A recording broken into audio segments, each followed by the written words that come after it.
कई लाख उनके चेले होंगे जो है रामभद्राचार्य के जो है, और वह अभी 7 जन्म जन्मेंगे चंद्रशेखर रावण जी, तब रामभद्राचार्य का मुकाबला कर पाएंगे जो है। लाखों लाख उनके पास जो है चेला है, अगर उनके चेला कुछ बोलना शुरू कर देंगे तो चंद्रशेखर रावण का पता होता नहीं। यही नगीना से तमाम मुसलमानों ने चंदा लगा के आटा पिसान दाल चावल लेके उनको जिता के और चंदा से मुसलमानों ने अपने लोग दास न हो कि वो संत हैं, तो उन्होंने सही बोला है। आप ये बताइए, जिस तरह की भाषा रामभद्राचार्य की है, क्या वो संत? नमस्कार, मेरा नाम है मोहम्मद राशिद और आप देख रहे हैं नव भारत लाइव। आज़ाद समाज पार्टी के राष्ट्रीय अध्यक्ष चंद्रशेखर आज़ाद ने एक बड़ा बयान दिया, जिसने सोशल मीडिया पर काफ़ी तीखी बहस छेड़ दी। इस वक्त हम लखनऊ की जनता के बीच है और उनसे हम बात करेंगे कि जो आज़ाद समाज पार्टी ने जो बयान दिया है, उन्होंने कहा है कि रामभद्राचार्य जो आचार्य उनको हम संत नहीं मानते। इसी बात पर हम लखनऊ की जनता के बीच मौजूद है, उनसे हम जानने की कोशिश करेंगे वो इस पर क्या सोचते। हम नाराज नहीं, दलितों के नेता हैं, दलित के नेता रहे चाहे किसी के नेता रहे जो है, लेकिन जो रामभद्राचार्य के ऊपर टिप्पणी कर रहे हैं, उनके जैसे कई लाख उनके चेले होंगे जो है रामभद्राचार्य के जो है, और वह अभी 7 जन्म जन्मेंगे चंद्रशेखर रावण जी, तब रामभद्राचार्य का मुकाबला कर पाएंगे जो है। 7 जन्म पैदा होंगे जो है, तब चंद्रशेखर रावण उनका मुकाबला कर पाएंगे रामभद्राचार्य जी का जो है। इस वास्ते जो है वह दलित के नेता है। दलित उनको अपना नेता मानते हैं कि नहीं मानते हैं जो है, अभी भी जो है दलित बहुजन समाज पार्टी को अपना नेता मानते हैं, मायावती जी को अपना नेता मानते हैं, चंद्रशेखर रावण को नहीं मानते। वह तो चलिए एक तीर में मान लिए अपना बाजी जो है, नगीना से सांसद हो गए जो है, वह बीजेपी की देन थी। तीर मारे हैं ये अपनी मेहनत। हाँ, अपनी मेहनत तो है। ये तो बता सुनिए, पहले इधर लाइक कहाँ खत्म कर दे रहे हैं, बतिया सुनिए।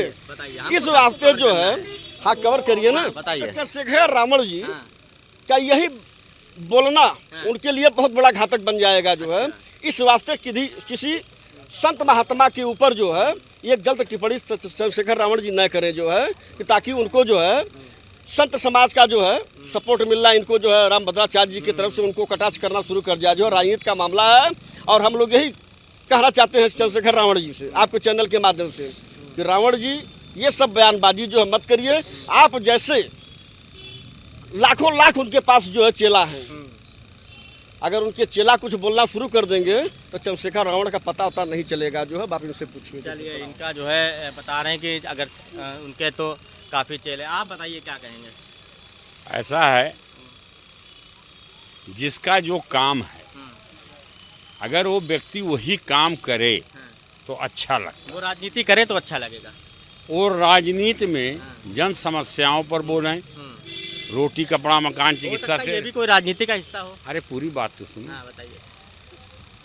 जो राजनीति करते हैं तो राजनीति के सवाल पर वो बोलें, बुनियादी सवालों पर बोलें। किसी संत महात्मा के ऊपर बोलना ये उनके मुंह से अच्छा नहीं लगता। संत महात्मा जो हैं कैसे हों, उनके हालात पर छोड़ दो। वो संत और उनका कहना ये है कि पूरी बात उन्होंने जो पूरा जो मामला है वो ये है कि उनके पुराने बयानों को उनको आधार बना के उन्होंने बताया है कि रामभद्राचार्य ने एक बार बोला था कि ये जो हम अंबेडकर को नहीं मानते, हम इस बात को उन्होंने बोला कि हम उन्हें संत नहीं मानते। ऐसा है, रावण जी के भद्राचार्य संत मानते हैं कि नहीं मानते, उनके मानने से उनकी सेहत पर कोई असर पड़ने वाला नहीं है। भद्राचार्य को करोड़ों करोड़ मानने वाले हैं और उनको मानते रहेंगे। वो जो है जिस लिए चुने गए हैं उसी सवाल पर बोलें तो बेहतर लगेगा। धर्म के ऊपर बोलना अच्छा नहीं लगता है। क्या लगता है आपको, कितना उनके लिए आगे चल के कोई नुकसान दे सकता है ये बयान? देखिए, एक भद्राचार्य जी भगवान का अवतार हैं और हम मुसलमान, हम किसी की टिप्पणी चंद्रशेखर रावण पे कर सकते हैं। वो भी एक देश की पंचायत के सदस्य हैं और ये भी जो है एक महंत है। सवाल इस बात का नहीं है, यही नगीना से तमाम मुसलमानों ने चंदा लगा के आटा पिसान दाल चावल लेके उनको जिता के और चंदा से मुसलमानों ने अपने लोकसभा भेजने का काम किया था। रही बात भद्राचार्य जी पे, तो भद्राचार्य जी पे इतनी उनको टिप्पणी ना करना चाहिए। और रही बात भद्राचार्य जी की, जो भद्राचार्य जी कह रहे हैं कि हम अम्बेडकर को नहीं मानते हैं, ये भी एक निंदनीय है। अम्बेडकर बाबा साहब भीमराव अम्बेडकर साहब जो है वो एक जो है संविधान विधाता हैं, और उन्होंने खाली अनुसूचित जात के लिए नहीं संविधान लिखा था, सबके लिए संविधान लिखा था। और बाबा राव भीम अम्बेडकर साहब का सबसे ज़्यादा अगर सम्मान कोई करता है तो MIM के राष्ट्रीय अध्यक्ष और सांसद श्री असरुद्दीन ओवैसी साहब करते हैं। बड़ी जिम्मेदारी के साथ मैं कहना चाहता हूँ। कहने का मतलब यह है, अगर असरुद्दीन चंद्रशेखर रावण कह रहे हैं हम भद्राचार्य का नहीं मानते हैं, तो ये जो है चंद्रशेखर रावण जी को भी अपनी गलती मानना चाहिए। एक तरफ अगर भद्राचार्य जी कह रहे हैं कि हम बाबा साहब को नहीं मानते हैं, तो ये भी हम नहीं मान सकते हैं। आप न मानिए बाबा साहब को, हम तो बाबा साहब को मानते हैं। तो धर्म पर कोई टिप्पणी न होना चाहिए, ना कोई महान पुरुष पर टिप्पणी होना चाहिए। और बाबा साहब का संविधान भारतीय जनता पार्टी भी मानती है, और बाबा साहब का संविधान हर वर्ग हर समाज के लोग भी मानते हैं। मैं इसी किसी महान पुरुष पर और किसी आज हम बात कर रहे हैं लखनऊ की जनता से। जो आज़ाद समाज पार्टी के राष्ट्रीय अध्यक्ष है चंद्रशेखर आज़ाद, उन्होंने बयान दिया है कि जो आचार्य जो संत हैं रामभद्राचार्य, उनको वो संत नहीं मानते। कैसे देखते हैं इस बयान को? अगर संत न दिखाई दे, यानी जनता में महसूस न हो या एहसास न हो कि वो संत हैं, तो उन्होंने सही बोला है। आप ये बताइए, जिस तरह की भाषा रामभद्राचार्य की है, क्या वो संत हैं? संत बहुत शांत होता है, और संत कोई ऐसी बात नहीं बोलता कि समाज में दुराव पैदा हो, हिंदू मुसलमान के बीच में दुराव पैदा हो, ईसाई और जो है हिंदू मुस्लिम सिख ईसाई जब सब आपस में भाई भाई हैं और यही देश की जो है गंगा जमुनी तहजीब है, तो इस तरह की भाषा वो बोलते हैं, तो ये कैसे हम मान लें कि वो संत हैं? संत तो एकदम मोह माया से दूर होता है ना। संत जो है बहुत शांत होता है, और उसको संत अगर निकल जाता है तो संत को हिंसक जानवर पशु पक्षी भी जो है शांत हो जाते हैं देखकर।